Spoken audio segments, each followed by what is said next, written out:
Good morning, good morning, good morning. Very stupid o'clock, everyone. Welcome to another episode of Spilling Tea. I'm your host, Tiffany Daniels. And why am I up at 3:18 a.m. stupid o'clock in the morning? Well, because this morning I'm doing more OT. That's right, I'm going from 7 a.m. to 11 a.m. So, stupid o'clock. We're going back to that horrible world known as the JRC, but before we get going, folks, a few of the usual disclaimers. First off, you are going to see the link to the investigative report into the death of Linda Cornelison right there in the description box, alongside the other pertinent links to the Stop the Shocks campaign, including Autistic Hoya's massive archive on the subject, the templates we are using to send letters to senators to stop adversive punishments, seclusion, and improper restraints in schools. It kills folks every single year. And the ever present self explanatory change.org shut the Judge Rotenberg Center down petition. Also, folks, trigger warning. When we talk about the JRC, you're going to hear vivid descriptions of and catch clips of surveillance footage of peoples with disabilities being tortured and abused. If you have young children present, please use your headphones. Also, folks, it is 3:19 a.m. stupid o'clock in the morning. So, if I stumble over any of my words this morning, stare off into space, or lose my train of thought, my apologies in advance, alright? Okay, so we are going up to where we left off yesterday. So, without further ado, here we go. Okay, only December the 17th and December the 18th, 1990. 90, bleh, told ya, 1990er, good God. Figures are from Daily Logs. Hey, look, it's my co host. Interrupting mute goes meow. Sorry. It appears that the BRI's data sheets reflect 24-hour data, recording cycles from 10 a.m. to 9:59 a.m. the next day.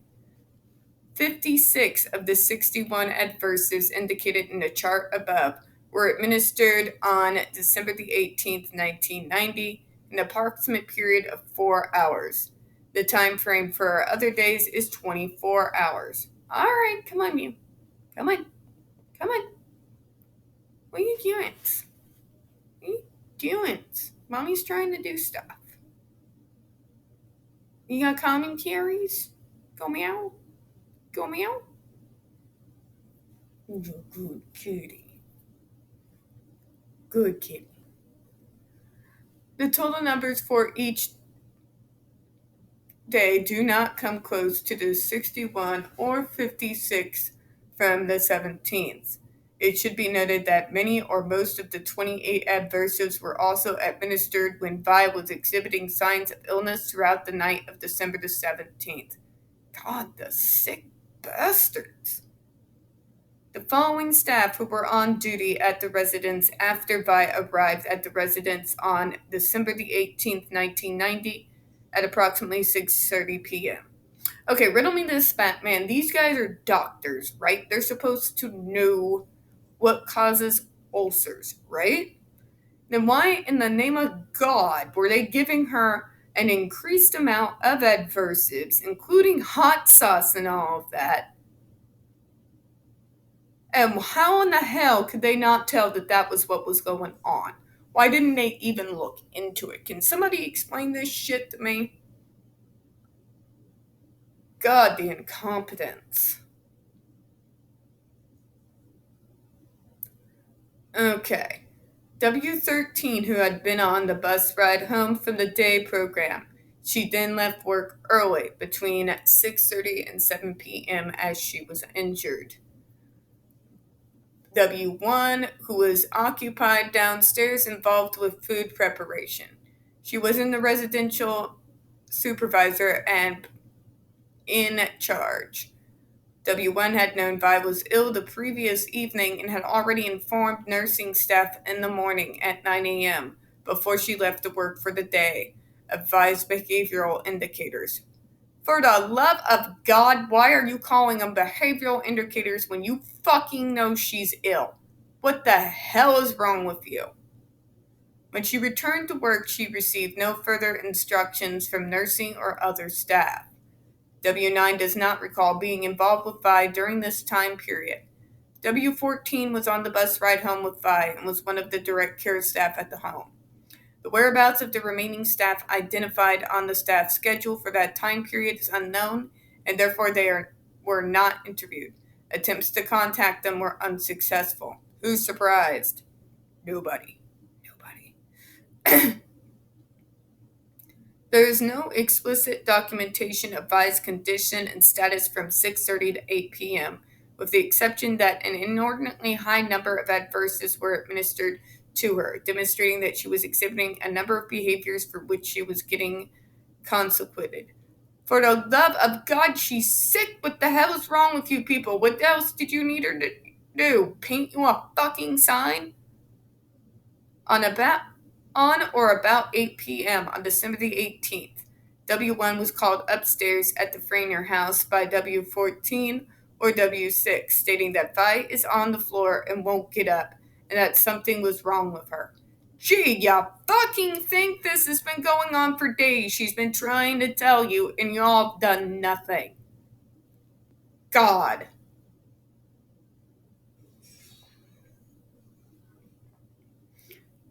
Based on the testimony of W1, after she went upstairs, she noted that Vi's eyes were glassy and that she was very pale. Why the fuck hadn't you gotten her to the hospital? She had been to the bathroom to have her pajamas put on. She was sitting and or laying on the bathroom floor, which was out of character. She was semi-responsive. Mr. W14 also confirmed that Vi was semi-responsive. He also stated that Vi had a bluish color to her skin. It took 2 to 3 people to carry her from the bathroom. W1 immediately called PC1 and told her that Vi was very ill and that she has to go to the hospital. Fucking finally, after how many days? PC1 directed that W1 should wait for W3, a medication certified administrator, who was to be arriving at the Frenier house to dispense medication. Oh, for fuck's sake, if you can't tell that she needs to go to the goddamn hospital, why the fuck do you have a license to be in medical care? According to W3's handwritten report, she arrived between 8:20 and 8:30 p.m. After W3 checked Vi, she called rescue at 8:39 p.m. and PC1. W3's notes further indicate that she checked Vi and found her extremities were blue and purple. She had labored breathing. Her eyes were glassy and felt a pulse rate of 110.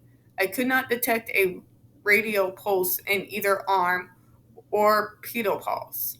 I went to the carotid artery and felt a pulse. Her rate was 110.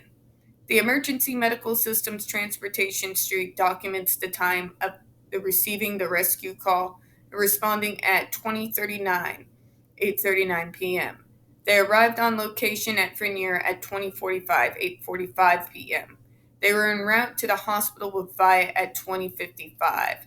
Vi arrived by ambulance at 9:01 p.m. on December the 18th at the emergency room at Sturdy Memorial Hospital. On arrival, she had an acute abdomen and was in shock. Blood pressure was 0 upon arrival. She needed full resuscitation with about 5 liters of intravenous fluids. Her extremities were catatonic. Aggressive treatment was executed in the emergency room. Laboratory tests, an electrocardiogram, an X-ray of the abdomen, and a portal chest ray were conducted. While she was getting ready to be taken to the operating room, her blood pressure progressively became lower. This was despite the rapid infusion of large amounts of intravenous fluids that she was getting. The X-ray of the abdomen demonstrated a large amount of free air in the abdominal cavity. An authorization for medical surgical treatment was signed by W3 on December the 18th, 1990, 21:42 or 9:42 p.m. At or about 11:30 p.m., W4 OR physician spoke to Vi's stepfather on the telephone. Subsequently, an authorization form was signed on December the 19th, 1990 by PC1 for the procedure. A consent for anesthesia form was signed by W3 and witnessed by PC1. No time is documented on this form. At about 12:40 a.m., Vi was taken to the operating room. This was 3 hours and 39 minutes after Vi arrived at the hospital, and almost exactly 3 hours from the time an authorization form was signed by BRI medical technician W3. The pre-op diagnosis was vicus rupture. Anesthesia was administered at 12:45 a.m. Surgery and exploratory laparotomy began at 1:05 a.m. During surgery, Vi arrested on operating table. CPR was administered and she was defibrillated several times. This was not successful. Vi passed away at 1:35 a.m. The post-op diagnosis was cardiac pulmonary respiratory arrest, gangrene 2 to 3 of anterior wall of stomach with massing pertontus. Oh my God. Gangrene of the stomach? Oh my God. The medical examiner and the police were notified of the sudden death. Medical examiner James Werner, MD, performed an autopsy on December the 19th, 1990, 11:30 a.m. at Morton Hospital, Taunton, Massachusetts. And attending were Wayne Bennett from the Attleboro Police Department, Bettina Briggs representing the probate court, and a pathologist consultant, W4, representing BRI. The death certificate states sympus and pertontus due to the perforation of stomach, etiology unknown. The medical examiner ruled the manner of death is natural. Natural! Natural. Really? Fucking really? Wow. His opinion, which is stated in the death certificate, is death resulted from sepsis and pertontus due to perforation of stomach, etiology unknown, he further opined. Really? The enormous quantity of stomach contents removed at surgery may have caused or contributed to this event. Or, it could be fucking neglect. Plus adversives on top of it. It cannot be ruled out that a foreign object may in some way have precipitated this. Really? You think, genius? The perforation of stomach does not appear to be related to a caustic substance. Bullshit. The appearance of the stomach and the potential cavity suggests this was a recent acute event, not more than 1 to 2 days of duration. Although the medical examiner determined the manner of death as natural, issues or questions remain based on aforementioned opinions of A and B. Additionally, Dr. Wiener stated that he was asked by the investigator if the perforation may have been induced naturally. He stated he could not make a determination because of surgery. A foreign object was not reported to have been found either at surgery or during autopsy. There is no documentation that a foreign object was found during surgery, nor is there evidence that Vi expelled a foreign object. Dr. Wiener concluded the perforation was not related to a caustic substance, based on a microscopic examination. However, he did not take or preserve a tissue sample, or exterior of Vi's face, where a blue discoloration could be observed. Refer to autopsy photographs. Why am I not surprised? Dr. Wiener, during an interview, stated he had never observed these identifying marks prior to Vi's autopsy. These marks are also referred to as burn-like marks by others who had observed them. Dr. Wiener was of the opinion the marks were a discoloration. Wow.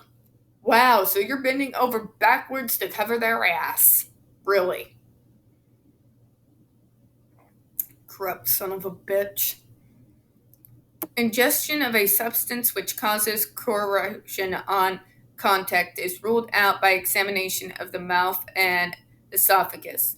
The blue marks on Vi's face remain unidentified.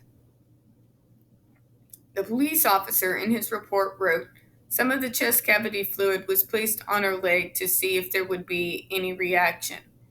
At the end of the autopsy, the fluid was washed away and red streaks could be seen. The officer stated Dr. Weiner did not comment on it, neither did he mention it in his report. Both the seriously, if everybody fucking else but that one goddamn guy. Just saying. Just saying. I can smell the corruption. Both the police officer and Vi's mother cite the imminent concern of operating physician regarding the condition of Vi's stomach. The medical examiner did not note any observation which may include nor negate any anatomical abnormality of the stomach. There is a question as to whether the microscopic examination included investigation into M. H. pylori. This is a bacterium which is associated with ulcer disease. BRI staff, when interviewed by this investigator, reported being questioned and asked to submit support reports to BRI administration immediately after Vi's death regarding incidents relevant to December the 17th and December the 18th, 1990. Gotta hurry to cover your ass, don't ya? These report statements were reportedly requested and provided to W4, a forensic pathologist who was retained as a consultant to BRI and attended the autopsy. He prepared a report concerning the death, which was also requested by this investigator pursuant to MGI 19C5. Neither BRI nor W4 would provide it, nor would BRI provide any written statements of staff. Surprise, surprise. Also requested was a videotape of Vi dated December the 17th or December the 18th, the existence of which remains in question. BRI did not provide the tape and neither would they confirm or deny if such a tape exists. It's the Andre McCollins event all fucking over again. They haven't changed much, now have they? It should be noted that W3's handwritten incident report was typed up by the BRI. In the process, it was reconstructed and put in the third person. Important information was omitted, such as the nurses tried to get a BP and couldn't get one in either arm. They put on the electronic cuff on her arm and still couldn't get a BP. They put a heart monitor on her and her pulse was 178. Vi was also beginning to turn purple on her body. They asked about the bruises. Bruises. God. In conclusion, folks, these bastards should have been shut down well before they came up with the GED device. The level of incompetence and corruption that you can obviously see here, that permeates right down to this day, is obvious. Obvious. In my opinion, being around medical circles since I was knee-high to a fucking grasshopper, my mom and my dad had been part of the medical community, part of being around hospitals, before a lot of you were even alive. And based on my own experiences as well, having worked in the field, JRC is 100% culpable for what happened to Linda Cornelison. 100%. 100%. Had they just done their goddamn due diligence, their fucking jobs, and done an actual, real, physical, medical examination of her when these behaviors were cropping up, instead of punishing her for the behaviors, it is a possibility that her life could have been saved. And the fact that this was allowed to go on for 2 fucking days and nobody even thought to goddamn question it. Instead, they just increased the adversives. She just wants attention. Yeah, 100 goddamn % culpable. And the fact that after this death, as well as the other deaths that came before and after it, that this place was left open long enough to develop even more ways to torture disabled people is astounding. It's sickening. It's disturbing. I don't have words, folks. I don't have the words. So, on that note, folks, we're going to go ahead and close out for this morning. We don't get very many views on this channel, especially on this subject. The few that we do get do tend to get removed from time to time. So, folks, please don't forget to hit that like button, hit subscribe, don't forget to hit that comments, feed that algorithm. I do appreciate your time this morning, and as always, we here at Spilling Tea hope you have a good one. Bye-bye.